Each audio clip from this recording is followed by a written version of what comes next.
Good morning, everybody. I hope you are awake because I certainly am. I hope you are having a great morning. Come on in and say good morning to me. Wake yourselves up. Get on up. I know we lost an hour and you're still in the bed, but get up, wash your faces, and get on up. Good morning, Keisha. Say good morning to me as you're coming in. Good morning to you. Come on in. Say good morning. Let me know you're on here because I'm not going to be on here long. I promise you. I'm not going to be on here long. But good morning to you, to those who are on here, those who've said good morning. Good morning, Yolanda. Hey, Yolanda. Glad to see you, girl. But listen, I just had to give you all a revelation. I was just up getting some gas. Hey, Sherard, good morning.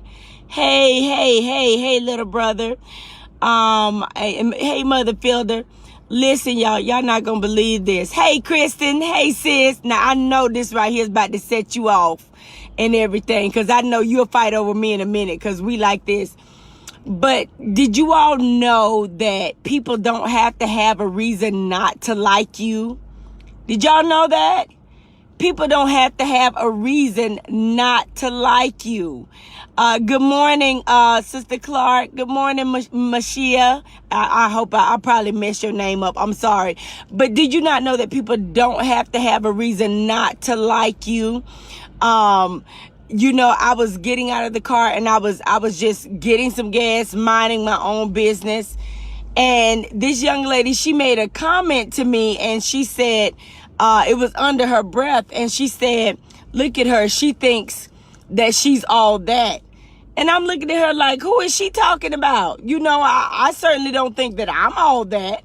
I know that the Lord has made me all that, but I certainly don't think that I'm all that. And then I began to realize that she was talking about me. But do you not know that's her problem and it's not mine? The way that people feel about you is not your issue, especially when you have not done anything to them. Sometimes people would not like you because of your sense of style. They'll not like you because of your position in life. They'll not like you because God has blessed you to drive a certain car or to live a certain lifestyle. And people will hate on you simply because God has blessed you and they're not to that point. And this lady didn't even know who I was. She didn't know me from Adam. I mean, she didn't know whether I had escaped from jail or what. She didn't know anything about me, but she made a decision about who I was based on how I look. Now, I didn't have on anything skeezy. I got on a dress. I got on the glasses. I got on my hat. I'm minding my own business. And I just was out trying to get some gas, you know, trying not to be stuck on the side of the road like some of these other people that I've seen. And she just made the comment out of the blue. Look at her. She thinks she's all that. Listen, people of God, let me tell you something. When you have an anointing of God on your life, you can expect to be hated on. Okay, I need you to just be prepared for people not to like you for no reason at all. No reason at all. You didn't do anything to their mother. You didn't take their man. You didn't take their woman. You did nothing to these people at all. But it's simply because of the anointing of God that is on your life. And you know, the anointing of God comes with the swagger all of its own. I don't know if you know that or not, but the anointing of God comes with its own little swagger. And the devil knows when you have the anointing of God on your life, because there's a certain walk that you have when you are anointed anointed. It's not a conceited thing, don't get me wrong, but there's a certain way that the people of God walk when they are anointed, when they are blessed, when they are the called of God. And trust me, people are going to notice that. And listen, people will hate on you just for being you, just like In The Color Purple. When Suge say, she said, well, why doesn't he like you? And she said, he don't like me because I ain't you. Sometimes people would just like you, just dislike you because of the fact of who you are. And you have to be okay with that. Listen, never down yourself.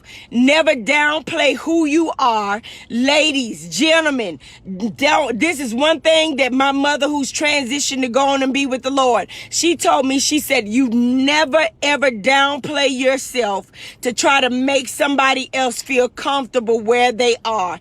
If anything, you raise the standards so that they can come up to the standards where you are. This has nothing to do with being conceited. It has nothing to do with thinking that you're better than anybody else.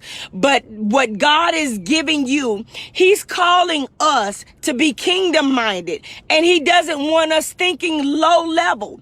He wants us to bring other people up. He wants us to show people that there's a better way to live. There's a better life out there.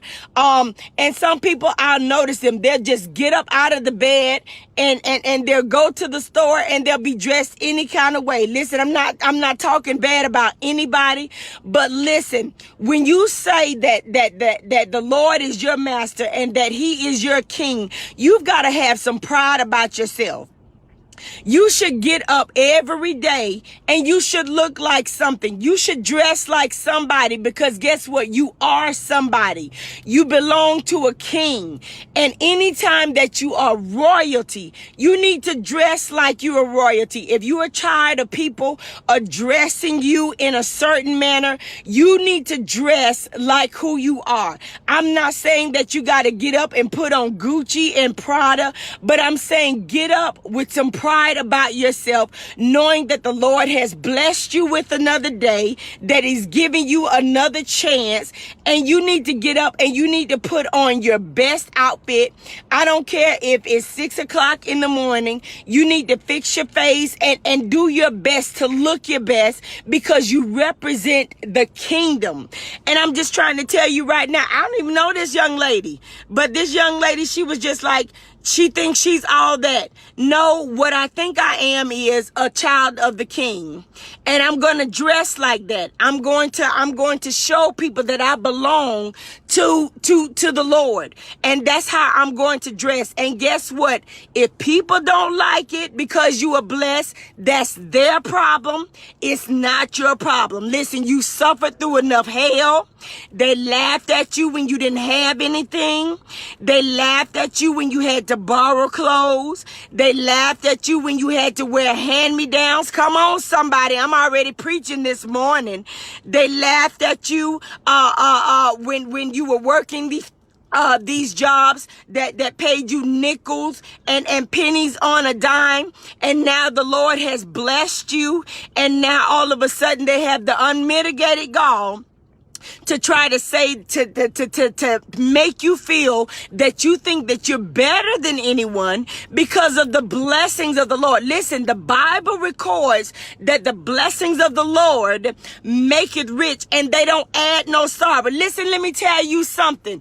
Don't you ever feel sorry about the Lord blessing you. You suffered through enough hell. You went through enough shame. And when the Lord brings you out, listen here, people. When the Lord brings you out of this thing that you have been through, don't you allow people to make you feel guilty for the blessings of the Lord that's on your life. Yes, baby. Listen, I don't feel guilty because I can go out and I can afford to buy a certain type of shoe. I don't feel guilty about that. You want to know why? Because there was a time when I had to wear hand-me-downs. There were a time when sometimes I had holes in the bottoms of my shoes. There was a time when I had to jump over the holes in my house in order to get into my house. And I have a look where he brought me from, praise. And now that the Lord has blessed me, you think that I'm fixing to sit here and let you make me feel guilty because the Lord has brought me from a long way? Listen, that's what the Lord is supposed to do. You're supposed to be able to look back from where the Lord has brought you from and say, look where he brought me from. Listen, if you are still in the same place 20 years ago where you were, babies, you're not doing it right. You're supposed to be able to see where the Lord has blessed you in some area. And I'm getting ready to sign off. But I had to tell that sister, I said, listen, baby, you're saying things about me and you don't even know who I am. You don't even know my story. You don't even know what I've been through. You're looking at my now, but you don't know my then. You don't know what I've been through to get to where I am now. And this is not even bragging, but you don't even know how sometimes I had to catch the bus to be able to drive what I'm driving now. So I'm just trying to encourage somebody. Don't let people make you feel bad about the blessings of the Lord that are on your life. David said, my soul shall make her boast in the Lord, and the humble shall hear thereof and be glad. Why did it say that? Because those who are waiting on the Lord, they need to hear your testimony so that they can have hope that one day, whatever I am in right now, if I see that God has brought them out, if I keep on holding on to what God has promised me, and I keep treating people right, even though sometimes they treat me like a dirty dog and they treat me like I'm nothing, I know one day God's gonna bring me up out of this. And just like Joseph, my enemies are not gonna recognize who I am, because the blessing is not only going to come on me and overtake me, but it's gonna transform me. And I'm trying to tell you today that the blessing of the Lord is getting ready to hit your house, and I decree it and I declare it for everybody who's watching this live today, who will watch it later on.